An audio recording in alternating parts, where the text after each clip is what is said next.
En 2020, le calendrier de la Formule 1 va évoluer et ce n'est pas pour me déplaire. En effet, cela fait quelques années que les circuits empruntés par la catégorie reine du sport automobile sont les mêmes et que le spectacle n'est pas toujours au rendez-vous. Mais est-ce que cela vient des circuits ou plutôt de la réglementation sur les voitures? Et ces changements au calendrier sont-ils bons pour la F1? On va essayer d'y répondre dans cette vidéo.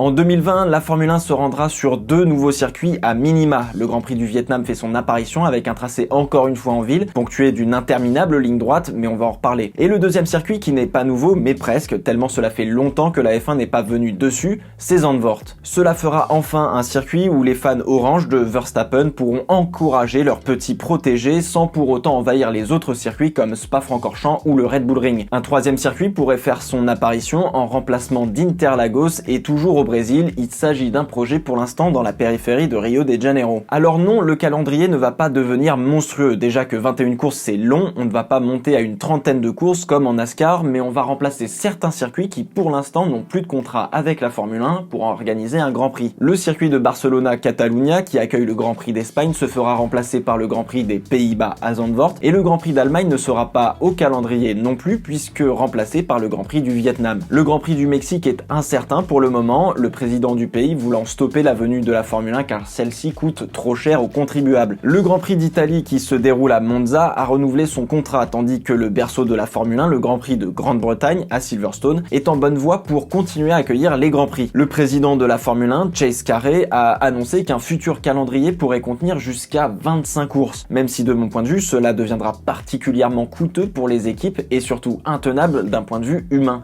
Nous sommes à l'ère où il faut moins dépenser d'argent et faire quelques milliers de kilomètres en plus pour chaque équipe peut coûter un bras. Bon, parlons un petit peu de Zandvoort qui fait donc son grand retour dans la catégorie reine.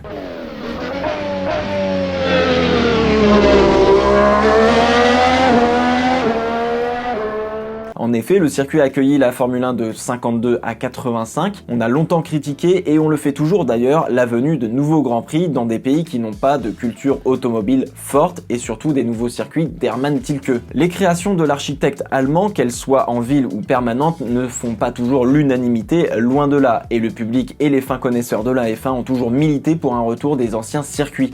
C'est donc chose faite avec Zandvoort, mais est-ce véritablement une bonne idée? Zandvoort est un circuit assez particulier. Il est situé pratiquement sur une plage au milieu de petites dunes. Le vent y est donc fortement présent et ramène souvent pas mal de saleté sur la piste. Mais ça reste un détail. Le tracé en lui-même, et c'est une affaire de goût personnel, n'est pas vraiment ce que je préfère. D'ailleurs, si j'ai l'occasion de ne pas rouler dessus sur une simulation, je ne m'en prive pas. Il est extrêmement technique, sinueux et entouré d'herbe et de gravier. En revanche, pour un pilote, je comprends aisément qu'il soit un pur kiff de rouler dessus. Le banking du premier virage, appelé le virage de Tarzan, est un des seuls endroits qui offre une véritable opportunité de dépassement. L'enchaînement du virage 3 jusqu'au virage 7 est tout simplement une perle rare en termes de vitesse et de pilotage. Et enfin, le virage 13, le dernier virage, ferait incontestablement partie des virages les plus rapides du championnat. Donc oui, en termes de sensation de pilotage, il y a vraiment quelque chose. Et la majorité des pilotes prendraient beaucoup de plaisir à rouler dessus.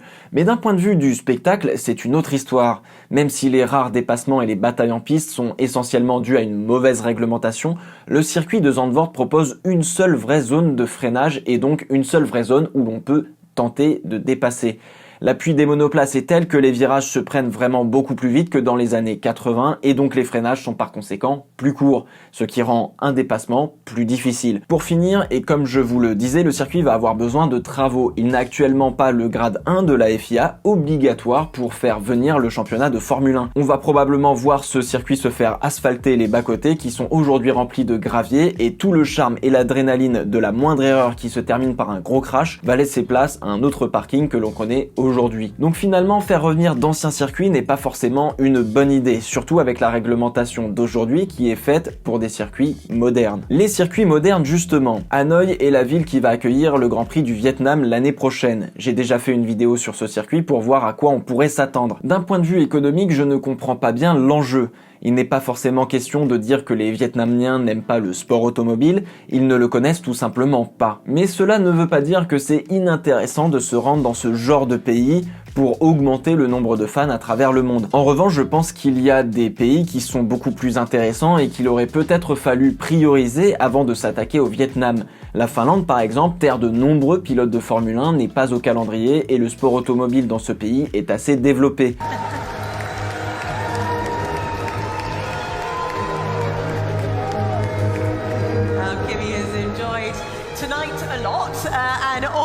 L'Asie accueillera son 4e Grand Prix, mais surtout cela donnera un 4e Grand Prix en ville au calendrier. Je ne compte pas Melbourne dedans qui reste assez atypique. Il faut savoir que lorsque l'on conçoit un circuit en ville, l'imagination ne peut pas être débordante.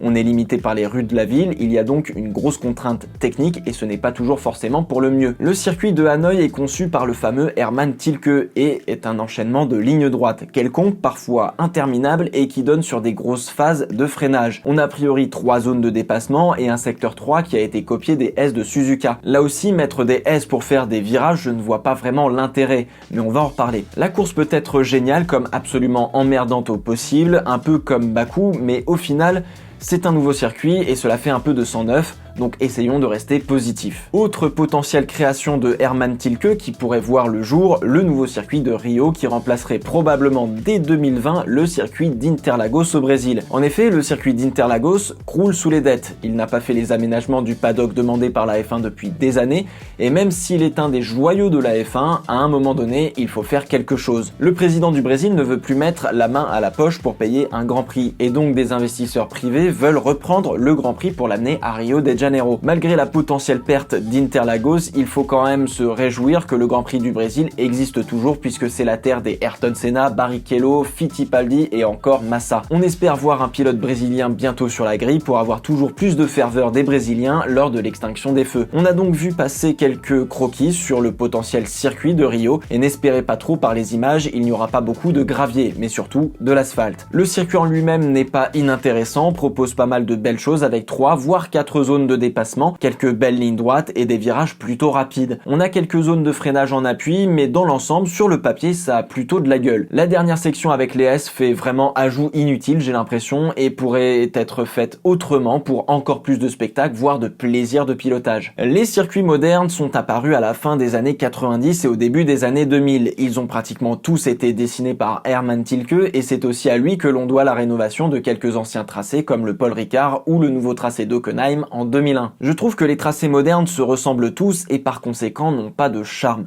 Chaque circuit moderne a plusieurs éléments en commun. Il y a quelques virages qui sont repris d'anciens circuits ou créations de Tilke. Les S du Kota sont un copier-coller de Maggots, Beckett et Chappell à Silverstone, tout comme le triple droit du dernier secteur qui ressemble fortement au quadruple gauche d'Istanbul ou au long droite du circuit indien de Boud. Dans le cas du circuit de Rio, c'est un premier virage qui ressemble étrangement au premier enchaînement du circuit Gilles Villeneuve au Canada. Et même si ça ne m'avait jamais vraiment fait tilt, le fameux escargot de Shanghai est une version XXL du premier virage du circuit de Sepang en Malaisie. C'est sûrement pour cela que je n'apprécie pas spécialement les dernières créations de Tilke qui sont presque toutes issues de la même recette. Un circuit est donc décomposé en 3 secteurs, du coup il nous faut un secteur avec des virages super rapides, un secteur avec une énorme ligne droite pour la vitesse de pointe et un secteur très sinueux type stadium pour le public et pour mettre un casse-tête aux ingénieurs. Sur le papier, c'est ce qu'il y a de plus logique.